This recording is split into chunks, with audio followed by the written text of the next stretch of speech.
enak-enak nonton konser, ada yang gangguin. Ini pasti anak-anak Madiun nih tahu nih ya. Kemarin ada satu kejadian yang cukup viral sekali dan jadi bahan perbincangan lah ya.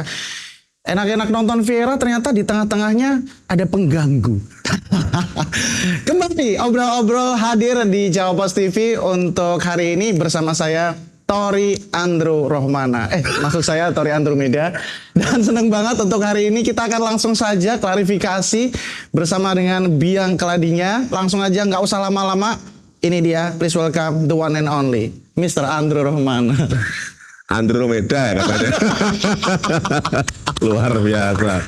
Thank you Mas Tori. Terima kasih Kakak Andrew dan kesediaannya sudah mampir-mampir ke studio kita yang mewah ini ya. Wah, luar biasa. Luar biasa. Luar biasa. Dos gandos. Ini mahal banget ini Mas. Wah, sedikit dihitung ketok ini. Luar biasa Madi. Langsung saja, saya tidak mau terlalu banyak basa-basi ya. Iya. Langsung saja kita mau klarifikasi. Ini untuk teman-teman yang kemarin sempat nonton, ada satu pagelaran yang keren banget di Madiun, ada satu festival musik, ya bisa dibilang festival musik multi genre ya. Yang kemarin ada Tulus, ada 420, ada Viera. Saya kemarin nonton, enak-enak nonton, ternyata di tengah-tengah ini ada beliau ini yang sedikit mengganggu kenyamanan orang-orang untuk nonton konser. Ini gini deh, kenalan dulu deh. Ini Anda ini siapa sih sebenarnya? Ya sebenarnya saya ini masih saudara sama Mas Tori. Ya. Namanya tadi Tori Andrew Rohmana. Ada Andrew-nya ya. Tori Andrew Rohmana ya. Wah, thank you banget. Jadi saya ini baru bermain di industri kreatif 20 tahun. Jadi masih baru Mas Tori. Merendah untuk meroket ya. Butuh mabur kira saya. Dan kebetulan memang Mas Tori selama 20 tahun ini banyak berkaryanya di ekonomi kreatif. Salah satunya event. Dan kebetulan juga pas saya di Madiun, ada teman promotor dari Malang, namanya Mas Amir. Beliau telepon saya, Mas, Madiun ini rame lah sih. Rame apa kamu? Rame nek gelutan akeh. Iya ya. Iya. Tapi itu ada faktanya juga. Oke, lanjut. Iya. Terus akhirnya Mas Amir, ini play musik ya arep mau aku desa slot. Kosong. Slot iki, kota ya. Kota. Iki antara arep tak geret moro ning gone Banyuwangi. Apa ning gone Surabaya. Madiun wae aku ngomong. Tenane rame cetok. Ini lak seneng. Itu pembicaraan dari awal tahun. Tak pikir ini kan rasido. Iki apa tau ngomong Jawaan. Lost doll ya. Anda ini sekalian klarifikasi ya. Iya. Terus selang 2 minggu sebelum acara, di bel mana? Iki tahu sido apa aku? Play musik warna Madiun lah, gendeng apa ya tak kono. Serius 2 minggu sebelum acara? 2 minggu. Terus bareng kono dari Mas Amir, wes toh Kak, tenang aja. Payu. Ya urusanmu promotor awakmu. Akhirnya lah dari 2 minggu itu tanpa publikasi. Mungkin Mas Tori kalaupun tahu paling juga dari sosial media. Dari teman-teman yang share berita dan yang lain-lain. Di situ akhirnya saya kepikiran. Aku ki kan wis 5 tahun ki nduda. Kesel. Aku dewi kesel Pak Noya. Saya tidak mau bercerita itu sebenarnya, tapi beliaunya sendiri sudah menegaskan ya. Ya tadi 5 tahun ki kok wis dewi ya, kita wis layak duwe pendamping. Aku izin lah ning ngene Mas Amir. Mas Amir, iki yang misalkan aku pengen ngelamar oleh rak. Aku ora tau enek soalnya koyo ngono kuwi. Ngono kan. Sampai H-1 belum ada jawaban. Bahwa saya bisa di atas panggung untuk melakukan momentum yang sangat spesial bagi saya sama calon gue. Itu artinya sebenarnya itu agenda lamaran Anda? Ya kurang lebih ya. Kurang ajar ya ini orang ya. Agenda lamaran yang dikemas dengan konser musik. Tapi juga bisa nyenengin banyak orang juga di situ. Dan nggak ada yang tahu kan sebetulnya. Oke, terus. Nah, baru di hari H, hari H itu jam 4 sore. Oke. Baru Viera ngasih kabar boleh. Oke. Bayangkan, itu kan mepet banget itu kan. Terus akhirnya kita di acara itu kebetulan Mary ini fansnya Viera Tail kan. Ya jujur saja membentangkan spanduk di panggung itu ya luar biasa, redek bro. Iya. Mental ya. Kena mental aku. Walaupun mas bolak-balik ketemu karo wong tetap kena mental. Itu konfirmasi bahwa Viera setuju jam 8 malam. 8 malam. Jam 7 malam. Jam 7 malam di hari H. Hari H. Itu nyetaknya ini bannernya? Jadi jam 4 sore itu roadman-nya udah mengkonfirmasi kemungkinan besar bisa. Oke. Jadi saya nyetak dulu bannernya kan. Ya.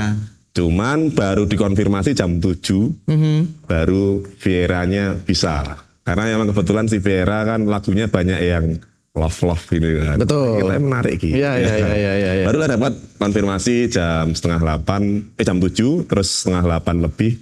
Saya memberanikan diri membentangkan spanduk Viera bantu aku nikah dong. Dan disuruh untuk naik ke atas panggung rigging yang besar. Nah, Di depan berapa puluh ribu penonton lah waktu itu ya. Itu. Anda sadar nggak Anda ini sudah mengganggu konser orang-orang ya? Dan Anda sadar nggak Anda sudah mengusik kesendirian jomblo yang sebenarnya pengen dihibur sama konser musik ya, tiba-tiba melihat romantisasi Anda ini ya, dan Anda sadar nggak Anda sudah menerapkan ya prosesi lamaran yang jangan-jangan ini para mertua-mertua ini mintanya kayak gitu, sayang, nak, kamu nanti kalau ngelamar pasangan kamu nanti di panggung rigging ya, kayak Mas Andre itu. Konfirmasi dulu, klarifikasi dulu itu. Saya jujur ya gak nyangka ya kalau akhirnya memang viral ya. Dan alhamdulillah kemarin dari audiens pun juga cukup membantu sampai saya kira-kira kan kemarin itu juga melok brebes. Iya. Mereka aku juga pengen dikonok nih. Ini. Terus akhirnya dari Vieranya juga ternyata ayo dukung dong ini gimana terima nggak dan yang lain-lain. Nah itu pas acara kemarin ya syukur alhamdulillah kita ya tetap harus melakukan prosesi yang sebagaimana mestinya. Oke. Ini baru saya kasih tahu ke Mas Tori aja. Selesai acara, besoknya saya sudah temu keluarga. Jadi ini bukan gimmick loh ya. Saya merinding loh ini. Ini bukan gimmick ini. Iya. Jadi besok-besokan harinya itu temu keluarga. Dan calon. Temu keluarga ketika panggung masih berdiri di. Jadi tetap kan kita harus dari sisi adat istiadat. Kan idealnya lamaran itu harus pertemuan antar keluarga. Ya. Walaupun caranya yang di awal saya melamar duluan, saya minta dulu, belum ngomong sama keluarganya dan alhamdulillah diterima. Gagal nanti gak diterima. Nah, kalau itu berarti sebenarnya pasangan Anda ini belum tahu ya, nggak tahu belum tahu. Ya? Dan saya baru deket sama dia, kenal sudah setahun ya. Oke. Deket itu baru sebulan. Dan belum ada obrolan mau menikah ya Mas Dian. Bisa bayangin nggak kalau misalnya di panggung dia bilang bentar ya Mas, nunggu 2 bulan lagi atau kita yang ganti KTP baru. Nah makanya soalnya nggak diterima ganti KTP. Ya di depan puluhan ribu penonton mungkin ya sudah menutupi pakai karung. Langsung ganti kakak, aku pesan izin aku pesan. Tapi alhamdulillah kemarin diterima. Alhamdulillah. Pertemuan keluarga juga diterima dengan baik. Oke. Dan setelah pertemuan keluarga di hari esoknya, calon saya kan pulang ke Surabaya. Oke. Opname. Oh kenapa? Yang pertama masih shock. Oh iya. Sengimpact itu ya? Sengimpact itu mentalnya tuh gak kena. Oke. Terus kecapean. Terus kemarin makanya saya baru nyampe Madiun lagi karena nemenin di rumah sakit. Itu artinya untuk para mertua ya, jangan ditiru Bu itu. Hal-hal seperti ini. Siapkan mental dulu. Iya, karena pada akhirnya nak tidak jadi jangan seperti Mas Andri. Nanti kalau kamu ngelamar di panggung rigging nanti ada biaya rumah sakit. Jadi standarnya dikembalikan lagi aja. Iya. Udahlah biasa-biasa aja lah ya. Iya, betul. Tapi dari situ pada akhirnya momen itu menjadi satu hal yang cukup istilahnya sakral ya. Sakral dimana pada akhirnya teman-teman para penonton ini bisa melihat romantisasi yang ditunjukkan oleh seorang Andro Rohmana. Sudah melihat sosoknya Andro Rohmana juga sudah diklarifikasi juga, dan kayaknya kita sepakat bahwa sosok Andro Rohmana ini merupakan satu sosok yang nyentrik ya, yang eksentrik karena berani untuk melakukan hal-hal yang mungkin beberapa orang nggak kuat mental lah untuk melakukan itu gitu ya. Nah, nanti kita akan lebih lanjut. Harusnya ditanyain dulu. Apa?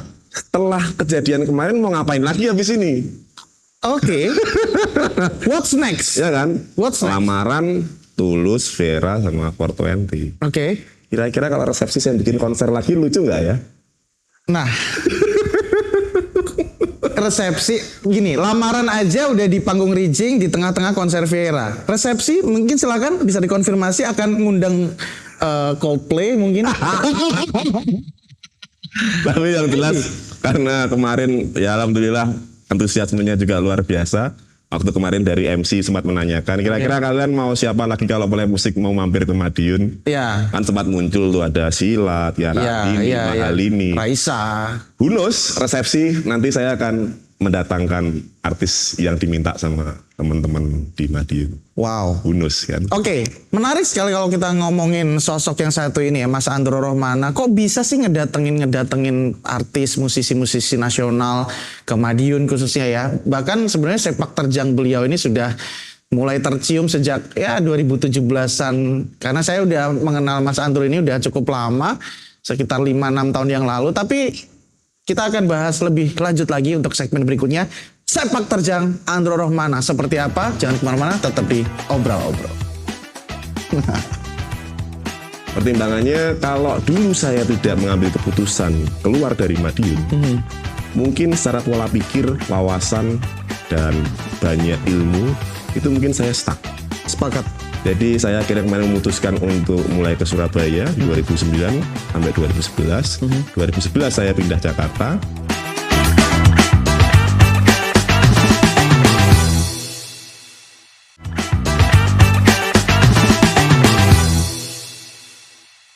Back again on Obrol dan masih juga bersama dengan the one and only Bapak Andro Rohmana. Tori Andro Rohmana. Iya, Tori Andro Rohmana. Ya. Anda ini kerjaannya apa sih sebenarnya?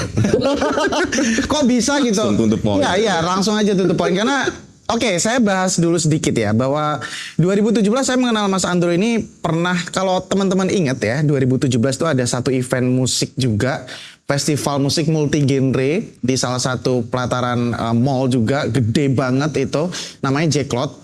Dan Playfest kemarin juga ternyata orang di baliknya adalah beliau ini juga ya, Jacklot Playfest. Anda ini sebenarnya kerjaannya apa sih? IO kah? Atau pengusaha kah? Atau mas-mas biasa yang ternyata linknya juga di mana-mana, tuh apa sebenarnya Anda ini? Ya sebetulnya ya tadi pengusaha semuanya masih diusahakan. Lanjut lagi Mas Tori. Jadi memang saya backgroundnya dari kuliah itu udah di event. Oke. Dulu waktu kuliah masih nyambi freelance jadi kru event waktu di Surabaya ya. Terus habis itu pulang ke Madiun tahun 2006 waktu itu. Terus 2006 kita udah mulai bikin event kecil di Madiun. Sampai di tahun 2009 saya pindah ke Surabaya. Pindah ke Surabaya. Awalnya saya IO. Malah justru sebetulnya banyak dulu dari teman-teman, kok malah lungonin Surabaya ngopo, ngomongin Madiun wae kan. Iya. Gawean ya, apalagi waktu itu saudara kan jadi kepala daerah. Oke. Di tahun 2009. Tapi kan saya malah memutuskan untuk pergi dari Madiun. Ya.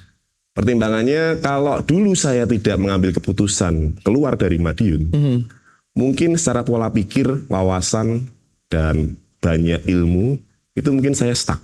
Sepakat. Jadi saya akhirnya kemarin memutuskan untuk mulai ke Surabaya 2009 sampai 2011. 2011 saya pindah Jakarta. Alhamdulillah sampai sekarang ada beberapa usaha kecil-kecil di Jakarta. Salah satunya IO, digital marketing, terus agensi periklanan, startup teknologi. Ya masih kecil-kecil lah. Banyak ya duit Anda ya? Kan masih kecil-kecil Mas. Iya, kecil-kecil ya, oke. Tapi menarik bahwa saya sepakat sama apa yang dibilang sama Mas Andrew ini bahwa ya kalau kita berani untuk keluar dari lingkungan kita mungkin ya, mencoba untuk mengenal lebih jauh dunia ini, begitu juga lingkungannya yang pastinya di luar sana banyak sekali orang-orang yang berkompeten, banyak sekali peluang-peluang yang baik. Ya. Saya pikir dari pola pikir, dari prinsip hidup, dari macam-macamnya lah, pasti akan berkembang juga. Gitu. Ya, betul. Tapi menarik juga bahwa pada akhirnya Mas Andrew ini balik lagi ke Madiun. Iya. Kenapa tertarik untuk balik? Kan banyak orang yang bilang ya udahlah di Jakarta aja, orang udah ada usaha di sana, udah di Surabaya aja. Kenapa sebegitu menarikkah Madiun untuk pulangi lagi gitu? Iya. Nah, jadi gini, sampai sekarang pun saya walaupun sudah di Jakarta, KTP ku sih Madiun Mas. Nah. Begitu bangganya saya dengan Madiun, dengan penuh sejarahnya lah, zaman SMA dan seterusnya.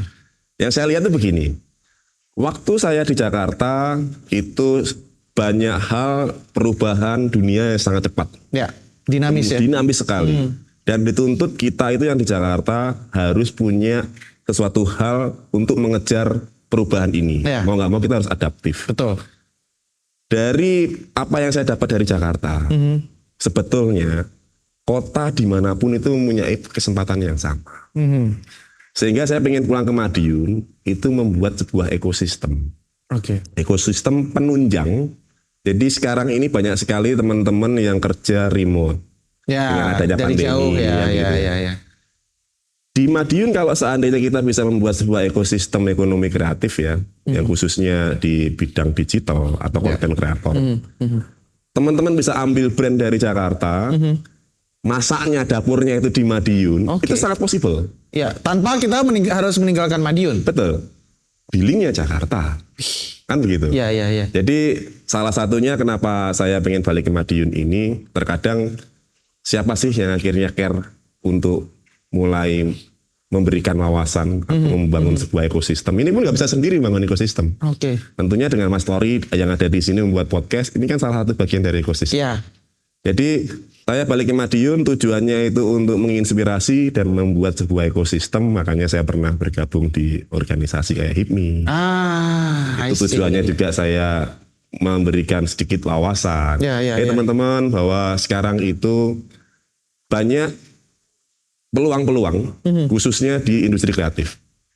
Jadi industri kreatif ini cukup unik karena kalau yang sudah ada UMKM kan saat ini kebanyakan mereka menjualkan makanan minuman. Apakah itu juga termasuk industri kreatif? Termasuk. Dari sisi mananya? Dari sisi packagingnya. Iya. Dari sisi pemasarannya. Betul. Yang strateginya, brandingnya. Betul. Gitu. Yang ingin saya bangun di Madiun itu ekosistem industri kreatif yang saat ini ada sebuah profesi baru. Profesi baru sebagai afiliator.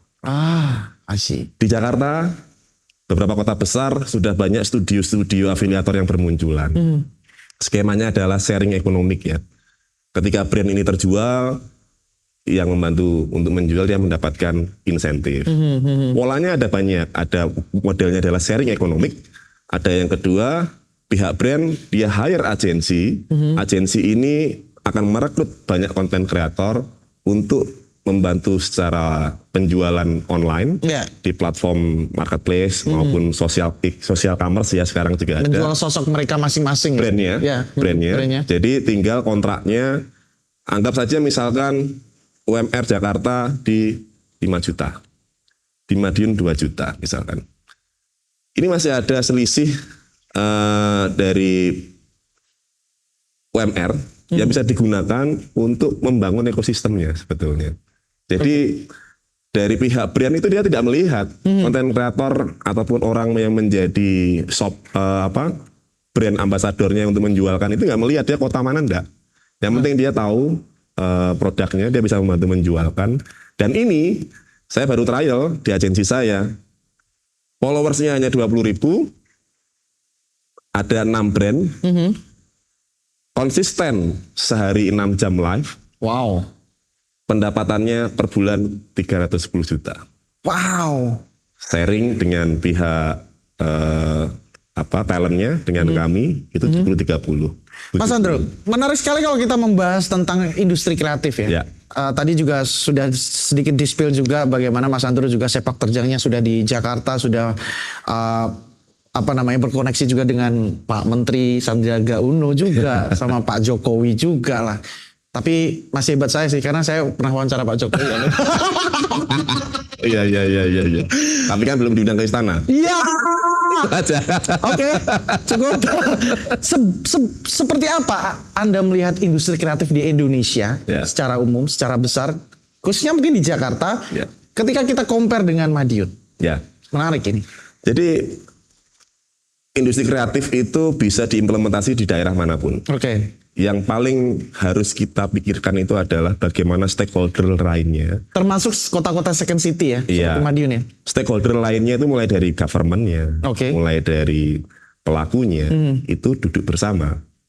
Sehingga ada beberapa kebijakan-kebijakan yang dirumuskan untuk mendukung si industri kreatif ini. Sebagai simpel lah, event. Ya tadi kita sempat bahas event ya. Event itu waktu saya berbicara dengan Mas Menteri, saya sampaikan, event itu padat karya. Pemerintah pada saat pandemi itu kan menggaungkan pekerjaan-pekerjaan yang boleh dilakukan untuk menghidupi masyarakatnya adalah pekerjaan-pekerjaan yang padat karya. Biasanya itu kan kayak kontraktor. Event ini padat karya. Jangan salah, satu kali event, orang yang hadir anggaplah ada 10.000 orang, berapa UMKM yang terjual? Berapa kru yang dilibatkan. Satu event di Play Music kemarin itu ada sekitar 100 lebih kru. Bahkan itu mungkin menghidupi. Berapa abang-abang tukang bakso yang jualan di luar. Belum ojeknya. Belum tukang parkirnya. Belum hotelnya. Belum oleh-olehnya nanti ketika pulang. Jadi ekonomi kreatif ini perlu duduk bersama, dipikirkan bagaimana untuk memajukan industri kreatif gitu. Ngeri ya orang ini ya kayaknya ya lama-lama. Makin ngeri obrolannya dan kayaknya kita juga akan mengkonfirmasi juga bagaimana sepak terjang beliau ini untuk politik ya. Menarik sekali, kita akan bahas nanti di segmen berikutnya. Jadi jangan kemana-mana, tetap di Obrol-Obrol. Kebanyakan kebijakan ataupun pola pikir yang dilaksanakan itu adalah pola-pola copy paste. Dalam membuat sebuah regulasi copy paste dari daerah. Perlu sebuah terobosan yang sangat inovatif dalam membuat sebuah regulasi. Dan ini adalah orang-orang yang sudah terbukti bisa beradaptasi.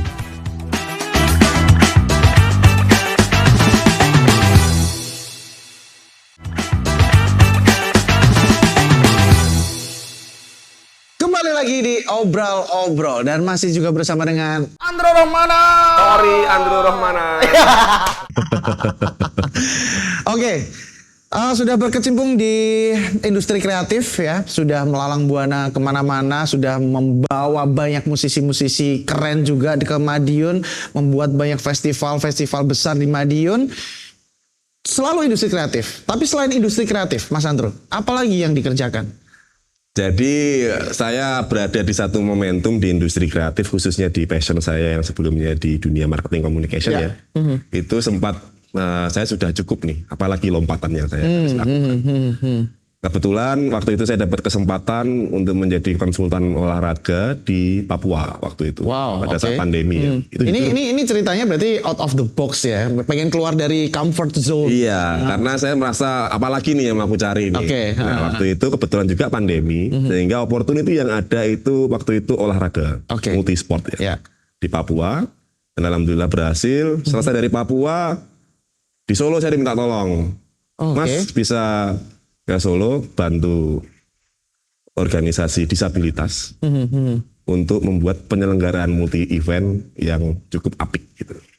Akhirnya kemarin kita ke Solo dan alhamdulillah persiapannya 3 bulan. Untuk kejuaraan tingkat ASEAN dan itu ketua pelaksananya adalah Mas Gibran dan mendapat apresiasi dunia bahwa dengan persiapan 3 bulan Indonesia mampu. berkah dari sana Mas Tori. Saya diundang ke Dubai Wow. oleh Induk Organisasi Disabilitas Asia. Oh ini ya. Iya, Maksudnya ya, dengan oke. presidennya APC, Oke. jadi ASEAN Paralympic Committee, untuk menjadi konsultan marketing communication-nya kegiatan olahraga di tingkat Asia, khususnya disabilitas. Wow, itu 2000 berapa? Baru tahun ini, 2023. ya 2023. Mantap. Alhamdulillah, semoga dengan ini Indonesia ternyata dipandang di kancah dunia. Iya, Mampu melalui olahraga. melalui olahraga. Jadi sekarang banyak sekali teman-teman saya ternyata juga banyak yang direkrut di luar untuk membantu kegiatan-kegiatan yang apapun itu. Jadi Indonesia itu mampu. I see. Sebenarnya banyak banget potensi ya Betul. di Indonesia, khususnya olahraga, khususnya di ASEAN Para Games ya, Olimpik. Ini jadi kalau di olahraga disabilitas itu ujungnya itu internasional Paralympic Committee, Oke. IPC, tingkat Asianya APC, tingkat Indonesianya NPC. Oke. Saya tertarik di disabilitas ini karena rasa keadilan yang harus kita I see. berikannya. Ya, saya sepakat. Sebelum Presiden Jokowi, saudara-saudara disabilitas ini kurang mendapatkan perhatian untuk mereka berprestasi. Alhamdulillah di pemimpinan Pak Presiden Jokowi, mulai pembinaan, mulai kegiatan, bahkan bonus pun sama Wow. dengan yang diterima oleh atlet-atlet normal. Ya begitu ya. Ya. Dan alhamdulillahnya juga Indonesia itu mengharumkan di kancah dunia, khususnya tingkat ASEAN, hat-trick 3 kali juara umum. Wow. Makanya saya spiritnya dari saudara-saudara disabilitas ini yang menginspirasi saya. Ya. Jadi saya juga terpanggil akhirnya. Rasa keadilan itu yang pengen harus terus disuarakan ya. Betul, terpanggil gitu, Mas. Oke, menarik bahwa saya sering sekali melihat Andro Rohmana ini bukan siapa-siapa. Dari yang bukan siapa-siapa, ya, kemudian mencari jodoh, ya kan, mencari pinangan lah istilahnya. Dari yang berjaket merah, kemudian putih-putih sekarang. Iya. Bisa dijelaskan itu, Mas Iya. Andro ya, seperti Iya. apa sih sepak terjang Anda di politik? Ya. Jadi kalau merah itu kan terlalu silau, Mas ya. Oi, Jadi gitu. putih ini kan ya Silau banget dong. Kalau Iya dong. putih ini kan gampang diedit maksudnya, Mas. Oh, iya. Jadi waktu saya ini kan sebetulnya ceritanya masih nyambung ke bakal calon menantu, terus saya melamar konser. Iya. Saya menunjukkan ini calon menantunya nih, kan begitu.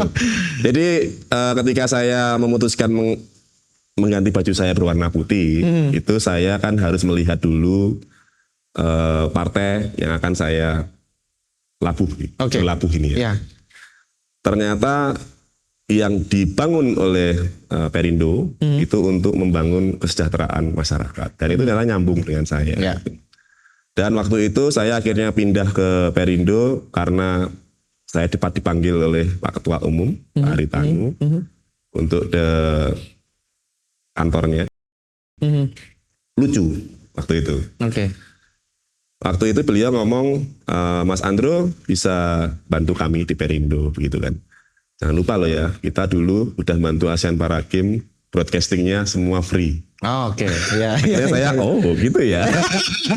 Jadi saya izin ke ketua NPC, saya izin kalau saya berpolitik kembali bagaimana. Terus dari ketua NPC menyampaikan dari unsur NPC, itu politik itu sarana untuk memperjuangkan. Ya.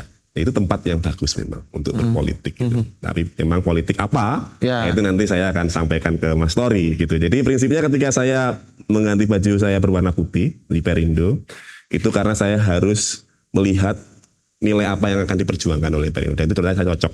Itu artinya yang merah kemarin kurang cocok kah? Yang merah kemarin itu sebetulnya secara idealisme saya tuh seneng. Oke. Hanya saja kurangnya kebijakan nasional yang perlu saya berikan manfaatnya kepada masyarakat sekitar begitu. Oke. Jadi sebetulnya saya idealismenya seneng, cuman kurangnya kebijakan nasional yang perlu saya sampaikan ke masyarakat. Kira-kira apa sih yang akan diterima masyarakat begitu kurang lebihnya. Sekarang lebih nyaman dengan putih-putih ya. Iya, ben ketok rada resik. Oh, iya. Gini putih-putih gitu ya. Oke. Politik, industri kreatif. Ya. Bagaimana Mas Andro pada akhirnya bisa mengkolaborate itu semua? Oke, sebelum politik dan industri kreatif, saya ingin berbicara begini. Kenapa akhirnya saya melanjutkan berpolitik kembali? Ya. Ya. Bonus demografi atau Indonesia Emas yang dicanangkan di 2030-2045. 2045. Ya. Itu peluang atau malapetaka? Saya tanya sama Mas Rotori. Buat saya mungkin jadi peluang. Peluang ya? Ya. Kebanyakan teman-teman berbicara itu peluang karena usia produktif banyak. Iya. Kemungkinan bonus demografi itu sekitar 60% itu usia-usia produktif. Ya. Usia-usia yang siap kerja. Pertanyaannya Indonesia hingga saat ini wirausaha itu masih di bawah 4%. Wow. Sedangkan bonus demografi ada 60% orang yang mencari pekerjaan. Apakah ini akan balance antara demand and supply-nya? Sehingga inilah yang perlu saya sampaikan bahwa ketika saat ini Presiden sudah meletakkan fondasi untuk menuju Indonesia maju dan sejahtera karena Perindo. Tipis ya? Tipis ya kan? Di 2024 ini perlu adanya wakil rakyat yang melanjutkan fondasi yang sudah dibangun oleh Pak Presiden. Oke, fondasinya udah dibikin nih ya? Iya, tinggal kita menambahkan fondasinya. Tiang-tiangnya? Supaya di 2024 fondasi ini menjadi sebuah pilar. Oke. Karena membangun sebuah peradaban ataupun seperti yang disampaikan oleh beliau Indonesia Maju itu bukan membangun dalam kurun waktu setahun. Betul. Itu kan jangka panjang. Ya. Antara 5 hingga 10 tahun ke depan. Sehingga waktu saya sempat berjumpa dengan Presiden menyampaikan jangan salah pilih pemimpin. Indonesia dipertaruhkan. Karena bonus demografi itu tidak bisa disiapkan 1 tahun sebelumnya. Harus disiapkan 5 hingga 15 tahun sebelumnya. Oke. Sehingga itulah saya akhirnya merasa oke, saya terpanggil, saya harus membantu. Jangan sampai kebijakan-kebijakan yang ada itu tidak pro rakyat. Betul. Sebagai contoh, radar Madiun.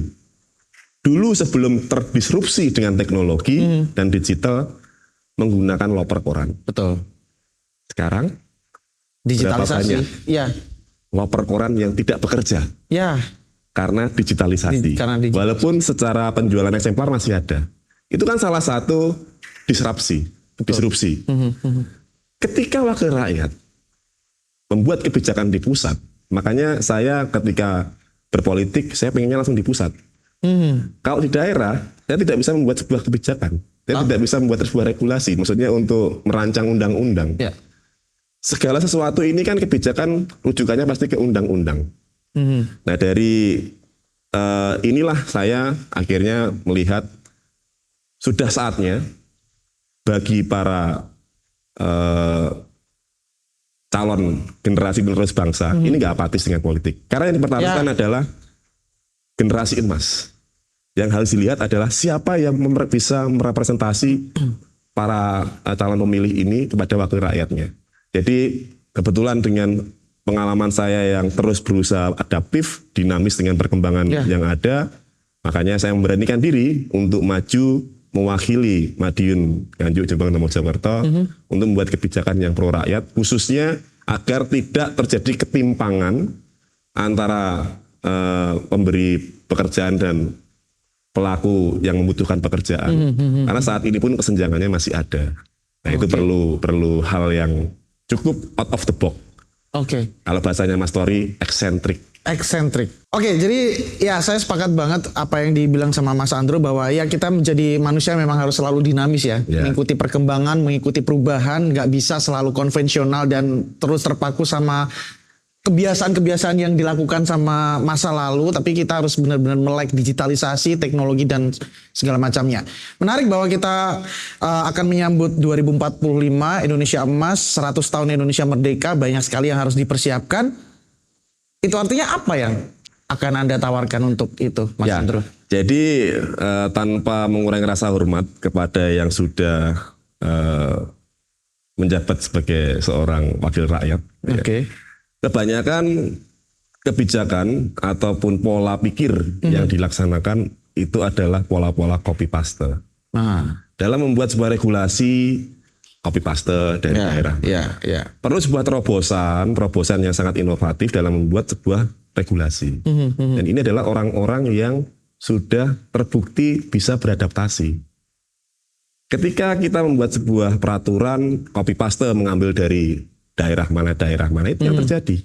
Ya. Nah, itu perlu adanya terobosan untuk sedikit merubah beberapa hal dalam pembuatan kebijakan yang sesuai dengan roadmap Indonesia Emas 2045. Nah, itu perlu sebuah terobosan, dan khususnya konektivitas daerah itu juga harus diperjuangkan. Seperti yang kita lihat di Madiun, kota Madiun luar biasa. Kabupaten penunjangnya perlu disupport juga, supaya pertumbuhannya merata. Betul. Tidak hanya di sentral saja ya. Betul. Jadi inilah harapannya ketika nanti di pusat saya bisa membantu mengkonektivitaskan daerah supaya pertumbuhannya merata, tidak hanya di kota Madiun, sehingga apa nanti yang akan bisa saya lakukan tentunya adalah ada 3 hal ya. Oke. Untuk membuat menuju Indonesia maju sejahtera 2045, satu, akses pendidikan harus merata. Oke. Karena SDM ini penting untuk menyongsong Indonesia Emas. Kedua, kesehatan juga harus bisa direngkuh oleh siapapun. Ya. Yang ketiga, meminimalkan ketimpangan ekonomi dari sisi lapangan pekerjaan ataupun pengentasan kemiskinan. Yang ketiga hal ini yang menjadi hal yang sangat fundamental kalau menurut saya. Menjadi dasar ya. Yes, jadi ketika Indonesia Emas, SDM-nya, sekolahnya yang sekarang zonasi cukup bermasalah, itu juga menjadi hal yang perlu kita pikirkan di pusat, apakah zonasi dilanjutkan atau tidak. Karena itu bukan di daerah, itu kebijakan di provinsi kalau sekarang, untuk SMA ya. Nah inilah yang harus kita rubah, beberapa hal terkait pendidikan, kesehatan, dan faktor ekonomi. Itu Mas Tori. Oke, jadi memang saya sepakat sekali bahwa anak-anak muda, saya menganggapnya Mas Antoni juga masih muda ya. Oh, jelas loh. Taumuran kan.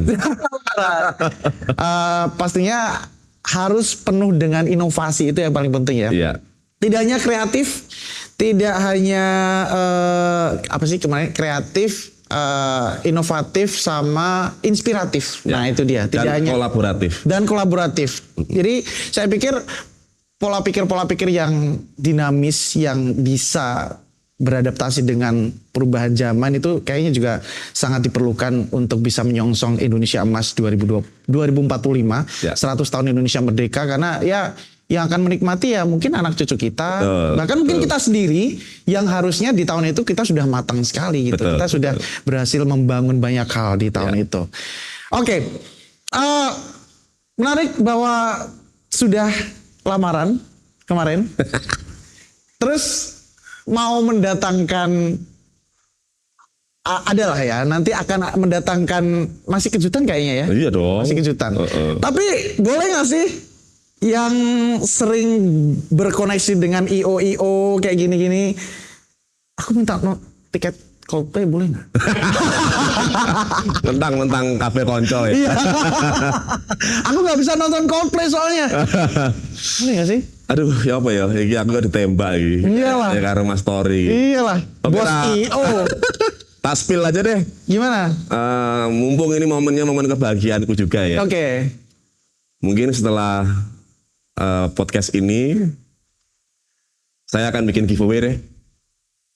Serius? Giveaway. Tadi sempat ngomong artisnya apa namanya tadi? Coldplay. Ya. Saya akan bikin giveaway tiket Coldplay. Cukup nanti masuk aja ke coldplay.andromerisa.id. Wow. Bagi teman-teman yang beruntung, kami akan mendapatkan tiket Coldplay plus transportasi dan akomodasinya dari saya dan Merisa. Gila, serius nih Mas? Serius. Wow. Seumur hidup loh. Coldplay itu baru pertama kali di Indonesia. Dan mungkin selama perizinan, selama banyak hal non teknis lainnya belum dibenahi di Indonesia, dia nggak akan mampir ke Indonesia lagi. Ini saya kasih kebocoran ya. Kenapa dia hanya sehari? Sedangkan di Singapura 5 hari. Iya, iya. Karena kebijakan. Birokrasi kebijakan lagi ya. Itulah yang akannya pengen kita rubah kan. Oke. Supaya birokrasi tidak usah terlalu berbelit-belit. Oke. Tapi karena Mas Tori tadi bilang ada giveaway dong di radar. Iya. Ini saya giveaway-nya Mas Tori. Oke. Surprise buat Anda juga ini kan. Jadi tinggal kunjungi coldplay.andromeriza.id. Ya. Itu cari berapa orang nanti yang menang? Jadi kita ada 3 tiket. 3 tiket. Tapi di bulan ini 1 tiket dulu. Oke. Bulan depan couple tiket. Wow. Jadi, Caranya? cukup nanti di coldplay.andromeriza.id. Oke. Ikuti instruksinya aja. Oke, sudah ada ya semuanya ya. Bagikan share-nya, linknya, poin-poinnya kumpulkan paling tinggi. Nanti yang tertinggi dan tidak curang akan mendapatkan tiket plus akomodasinya. Gitu. Harus dipantengin terus tuh ya. coldplay.andromeriza.id. Pertanyaan terakhir banget nih ya. Yes. Tadi Mas Andro bilang bahwa Coldplay agak susah konser 2 hari 3 hari di Indonesia karena birokrasi, karena kebijakan dan lain-lain. Itu artinya seorang Andro Rohmana siap untuk merubah itu semuanya Betul. dan siap untuk ke Senayan. Sangat siap sekali menurut Ari. Terima kasih. Andro Rohmana, teman-teman sudah diklarifikasi ya. Jadi ini nih orang nyebelin yang sempat mengganggu konsernya Viera kemarin. Asik-asiknya ya. Sudah dihadirkan, sudah klarifikasi, sudah bercerita banyak hal, sudah memberikan banyak sekali edukasi juga kepada kita, banyak sekali input-input yang menarik dan juga semoga juga bisa memberikan banyak edukasi-edukasi baru, pengetahuan baru, wawasan baru untuk kita semuanya. Dan sekali lagi, kayaknya anak muda kayaknya jangan sampai apatis ke politik ya, jangan sampai apatis ke politik dan tetap terus ada kontribusi ke masyarakat, terus berinovasi, terus kreatif dan terus inspiratif. Yes. Pastinya. Dan itu dia obrolan kita bersama dengan the one and only Mr. Andro Rohmana yang sudah hadir ke studio kita Jawa Post TV di program Obrol-Obrol. Yang pasti banyak sekali bintang tamu dan juga narasumber-narasumber yang akan kita hadirkan di program Obrol-Obrol Jawa Post TV. Jadi pantengin terus Obrol-Obrol hanya di Jawa Post TV. Akhirnya saya Tor Andromeda dan Andro Rohmana, saudaranya Tori Andromeda. Tori Andro Rohmana. Pamitan dulu untuk obrol-obrol episode kali ini. Akhir kata, sampai jumpa dan wassalamualaikum warahmatullahi wabarakatuh. Bye.